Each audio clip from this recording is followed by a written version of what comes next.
Well, I got an AC30. Again.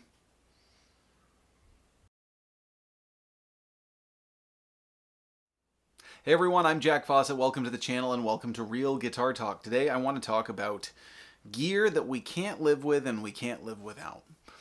It's like a relationship that's an on-again, off-again thing. There's something about it that eternally you can't get away from. You love it, and then the more you're with it, it irks you, and then it irks you to the point where you get rid of it, and then a while passes, and eventually you're like, yeah, I could use that again. I miss it.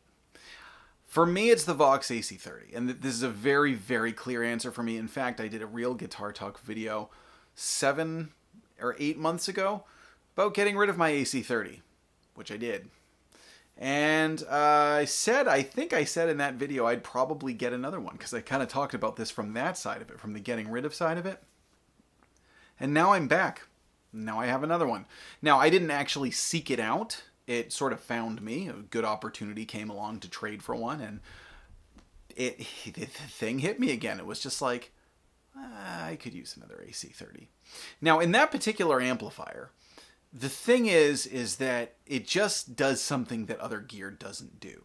And there's really no substituting it. It's not like, you know, with Marshalls and Fenders and Supros and even some other amps, you can blur the lines depending on how you dial them in and what pedals you use with it, right? You know, you can get a Marshall and you can use pedals and you can use EQ and certain things and little tricks to basically get it to be kind of Fendery. Maybe never 100%, but at least within the same ballpark, and vice versa. And the same goes for other amps, you know, particularly if you use an amp modeling pedal. But for those of you who use Vox amps, you probably know that there's no crossover there. They just do their own thing. They just sound different. And it's a sound that I love.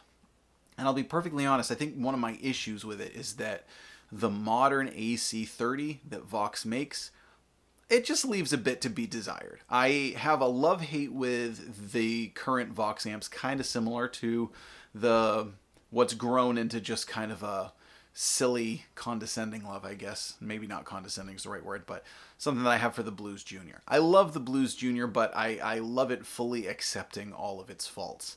I feel the same with Vox.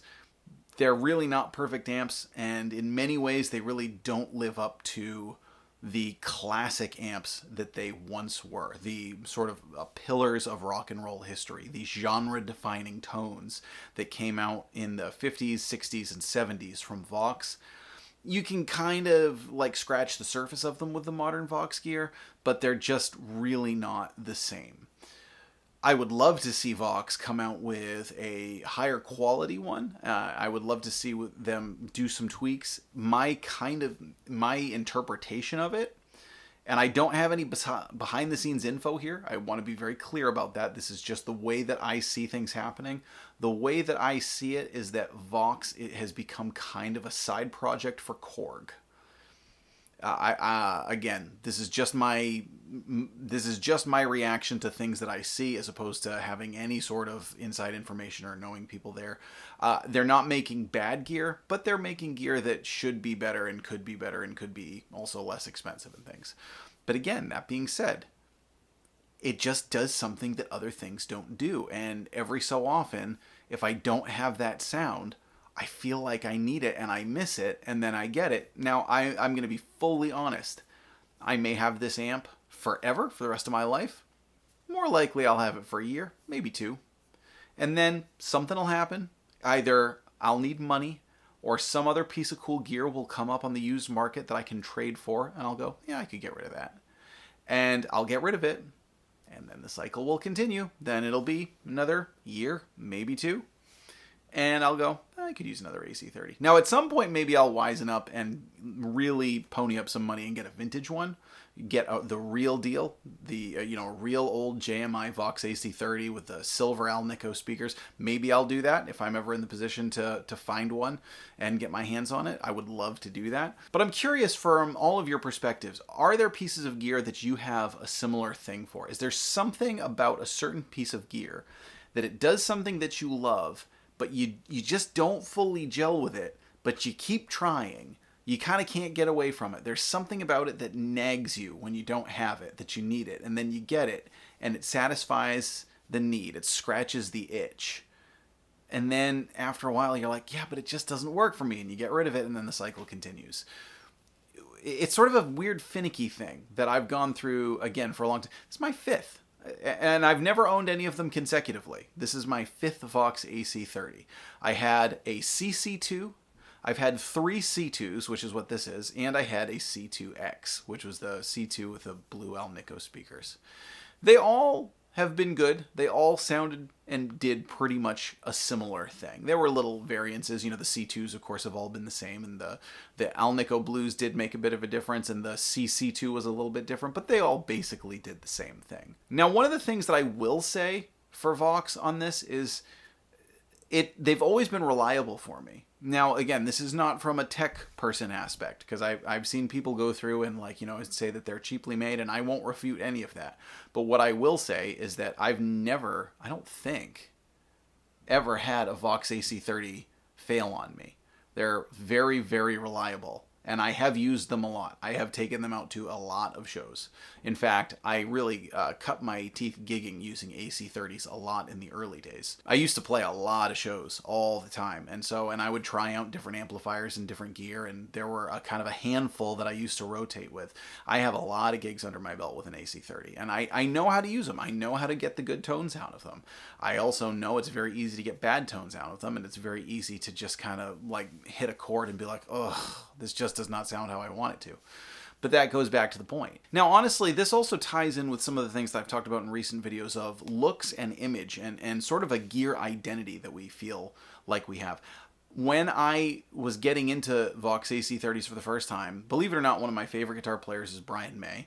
And I really pictured my sort of guitar playing identity as liking a unique tone that not a lot of other guitar players were using, and that was a Vox tone. It was the AC30 tone, that kind of heavy mid-range, little bit nasally, saturated kind of drive that it wasn't a Marshall, it wasn't a Fender, sat in a mix really well. I just absolutely loved that tone, and I pictured that as the tone that I associated myself with, even though I wound up not really using that tone, and even though I do give credence to the fact that, you know, if you use relatively similar gear, most of the time you're just going to sound like you.